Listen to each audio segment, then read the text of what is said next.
بسم اللہ الرحمن الرحیم۔ السلام علیکم۔ سینہ تان کر سولی پر چڑھا، سرکار صلی اللہ علیہ وآلہ وسلم پر سلام بھیجا اور شہید ہو گیا۔ حضرت خبیب بن عدی رضی اللہ تعالیٰ عنہ مدینہ منورہ کے انصاری ہیں اور قبیلہ انصار میں خاندان اوس کے بہت ہی نامی گرامی فرزند ہیں۔ بہت ہی پرجوش اور جانباز صحابی اور حضور نبی اکرم صلی اللہ علیہ وآلہ وسلم سے ان کو بے پناہ عشق تھا۔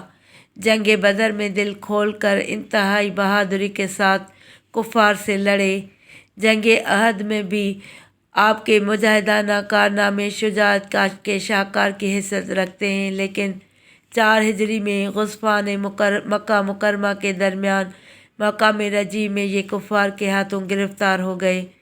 چنانچہ انہوں نے جنگ بدر میں کفار مکہ کے ایک مشہور سردار حارث بن عامر کو قتل کر دیا تھا، اس لیے ان کے بیٹوں نے ان کو خرید لیا اور لوہے کی زنجیروں میں جکڑ کر ان کو اپنے گھر کی ایک کوٹھڑی میں بند کر دیا۔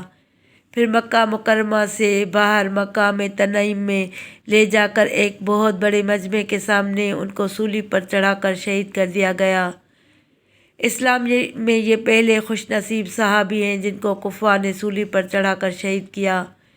سولی پر چڑھنے سے پہلے انہوں نے 2 رکعت نماز پڑھی اور فرمایا، اے گروہ کفار سن لو، میرا دل تو یہی چاہتا تھا کہ دیر تک نماز پڑھتا رہوں، کیونکہ یہ میری زندگی کی آخری نماز ہے، مگر مجھ کو یہ خیال آ گیا کہ کہیں تم لوگ یہ نہ سمجھ لو کہ میں شہادت سے ڈر رہا ہوں، اس لیے میں نے بہت مختصر سی نماز پڑھی۔ کفار نے جب آپ کو سولی پر چڑھا دیا تو آپ نے چند وجد آفریں اور ایمان افروز اشعار پڑھے۔ پھر حارث بن عامر کے بیٹے ابو سرواد نے آپ کے مقدس سینے میں نیزہ مار کر آپ کو شہید کر دیا۔ آپ رضی اللہ تعالیٰ عنہ کی مندرجہ ذیل کرامات مشہور ہیں۔ بے موسم کا پھل، جن دنوں آپ رضی اللہ تعالیٰ عنہ حارث بن عامر کے بیٹوں کی قید میں تھے، ظالموں نے دانہ پانی بند کر دیا تھا اور آپ رضی اللہ تعالیٰ عنہ کو زنجیروں میں اس طرح جکڑ دیا تھا کہ ان کے ہاتھ پاؤں دونوں بندھے ہوئے تھے۔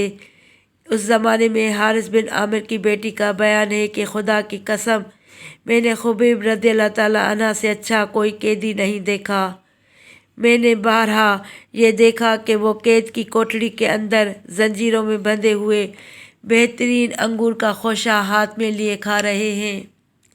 حالانکہ خدا کی قسم ان دنوں مکہ مکرمہ کے اندر کوئی پھل بھی نہیں ملتا تھا اور انگور کا تو موسم بھی نہیں تھا۔ مکہ کی آواز مدینہ پہنچی۔ جب حضرت خبیب رضی اللہ تعالیٰ عنہ سولی پر چڑھائے گئے تو انہوں نے بڑی حسرت کے ساتھ کہا کہ یا اللہ، میں یہاں کسی کو نہیں پاتا جس کے ذریعے میں آخری سلام تیرے پیارے رسول صلی اللہ علیہ وآلہ وسلم تک پہنچا سکوں، لہٰذا تو میرا سلام حبیب علیہ الصلوۃ والسلام تک پہنچا دے۔ صحابہ کرام رضوان اللہ علیہم اجمعین کا بیان ہے کہ حضور سرور دو عالم صلی اللہ علیہ وآلہ وسلم مدینہ منورہ کے اندر اپنے اصحاب کے مجلس میں رونق افروز تھے کہ بالکل ہی ناگہاں آپ صلی اللہ علیہ وآلہ وسلم نے بلند آواز سے وعلیکم السلام فرمایا۔ صحابہ کرام رضوان اللہ علیہم اجمعین نے عرض کیا، یا رسول اللہ صلی اللہ علیہ وآلہ وسلم، اس وقت آپ صلی اللہ علیہ وآلہ وسلم نے کس کے سلام کا جواب دیا ہے؟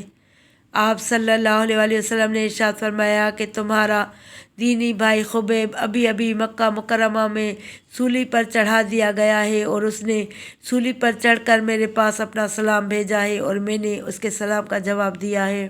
لاش اقدس کو زمین نکل گئی۔ حضور نبی اکرم صلی اللہ علیہ وآلہ وسلم نے صحابہ کرام رضوان اللہ علیہم اجمعین سے ارشاد فرمایا کہ مقام تنعیم میں حضرت خبیب کی لاش سولی پر لٹکی ہوئی ہے۔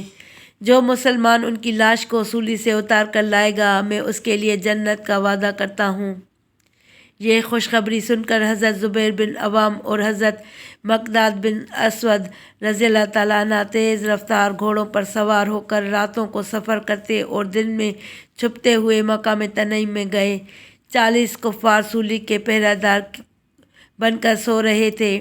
ان دنوں ان دونوں حضرات نے لاش کو سولی سے اتارا اور 40 دن گزر جانے کے باوجود لاش بالکل تازہ تھی اور زخموں سے تازہ خون ٹپک رہا تھا۔ گھوڑے پر لاش رکھ کر مدینہ منورہ کا رخ کیا، مگر 70 کافروں نے ان لوگوں کا پیچھا کیا۔ جب ان دونوں حضرات نے دیکھا کہ اب ہم گرفتار ہو جائیں گے تو ان دونوں نے مقدس لاش کو زمین پر رکھ دیا۔ خدا کی شان دیکھیے کہ ایک دم زمین پھٹ گئی اور مقدس لاش کو زمین نگل گئی، اور پھر زمین اسی طرح برابر ہو گئی کہ پھٹنے کا نام و نشان بھی باقی نہ رہا۔ یہی وجہ ہے کہ حضرت خبیب رضی اللہ تعالیٰ عنہ کا لقب بلیغ الارض یعنی جن کو زمین نگل گئی۔ پھر ان دونوں حضرات نے فرمایا، اے کفار مکہ، ہم دو شیر ہیں جو اپنے جنگل میں جا رہے ہیں، اگر تم لوگوں سے ہو سکے تو ہمارا راستہ روک کر دیکھ لو، ورنہ اپنا راستہ لو۔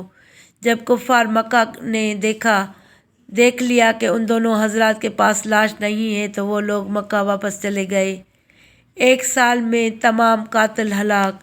روایت ہے کہ سولی پر چڑھائے جانے کے وقت حضرت خبیب رضی اللہ تعالیٰ عنہ نے قاتلوں کے مجمع کی طرف دیکھ کر یہ دعا مانگی، ترجمہ: اے اللہ، تو میرے ان تمام قاتلوں کو گن کر شمار کر لے اور ان سب کو ہلاک فرما دے اور ان میں سے کسی ایک کو بھی باقی نہ رکھ۔ ایک کافر کا بیان ہے کہ میں نے جب خبیب رضی اللہ تعالیٰ عنہ کو بد دعا کرتے ہوئے سنا تو میں زمین پر لیٹ گیا تاکہ خبیب کی نظر مجھ پر نہ پڑے۔ چنانچہ اس کا اثر یہ ہوا کہ 1 سال پورا ہوتے ہوئے تمام وہ لوگ جو آپ کے قتل میں شریک و راضی تھے سب کے سب ہلاک و برباد ہو گئے، فقط تنہا میں بچ گیا ہوں۔ ویڈیو اچھی لگے تو ویڈیو کو لائک کر کے چینل کو سبسکرائب کریں اور گھنٹی کے نشان کو دبائیں تاکہ میری آنے والی ہر نئی ویڈیو کا نوٹیفیکیشن آپ کو سب سے پہلے ملے۔